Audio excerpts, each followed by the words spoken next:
Member for Glen Waverley. I acknowledge the Wurundjeri Woiwurrung people as the traditional owners of the land on which we are meeting, and I pay my respects to their elders past and present.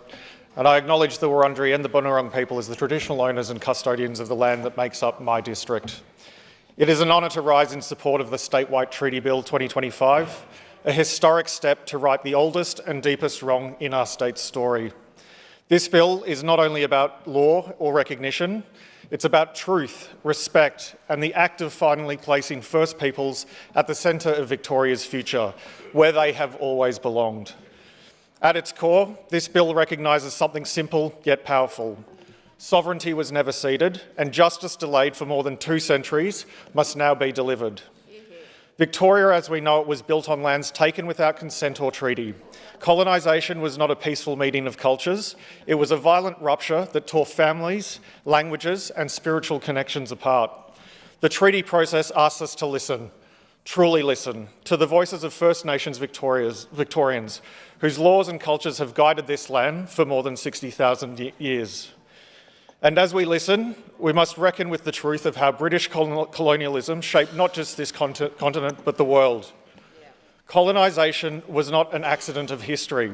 It was an ideology that justified exploitation, theft and violence under the banner of civilisation.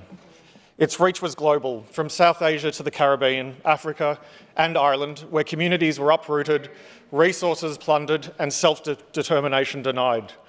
And it is no consequence that the same British Empire, which declared this land terra nullius, empty, also presided over famine and eviction in Ireland, my ancestral homeland.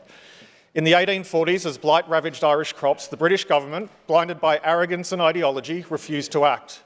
While men, women and children starved, ships laden heavy with food left Irish ports for the Empire. Over 1 million died and 2 million fled, including to these shores. It was not a natural disaster, but a moral failure of colonialist ideology, the prioritisation of profit over humanity. That famine taught us a timeless truth, that colonialism is not simply history, it's a system that devalues lives deemed lesser, suppresses culture and strips people of their sovereignty. That's the same empire that treated Irish lives as expendable, dismissed the First Peoples of this land as invisible. Both were ruled through arrogance and fear, seen as problems to be managed or civilised. In Ireland, penal laws crushed faith, language and identity. In Australia, the same mindset denied Aboriginal people any rights to their own country. Both endured dispossession and trauma, yet both held on to story, song and spirit. They survived what empire sought to erase. As an Irish Australian, I see in treaty not just justice for First Peoples, but a shared lesson in resilience and renewal. The Irish rebuilt through memory and song, rebellion and community. The First Peoples of Victoria have done the same, preserving languages once banned, passing down knowledge and fighting for land, truth and self-determination. The Statewide Treaty Bill honours that spirit. It stands on the shoulders of those who refuse to be silent, generations of Aboriginal leaders who demanded governments listen. This bill gives effect to the first treaty between First Nations people and the Victorian government, and it builds the framework for those to come. It lays the foundation for a future built on partnership and respect, one where Aboriginal Victorians help shape the policies that shape their lives. But before treaty, there must be truth. The Uruk Justice Commission, Australia's first truth-telling process, has allowed survivors to speak and forced the state to confront its history. Truth-telling, like Ireland's oral tradition, is sacred. It's how people remember who they are and how they change. We cannot turn away from what the truth shows. The massacres, the forced removals, the missions, the incarceration rates, and the health gaps that still flow from colonisation and from government policy. For those of us of Irish descent, this moment carries deep meaning. We know what it is like to have a culture suppressed and our language silenced. We know the silence that follows empire and the strength it takes to break it.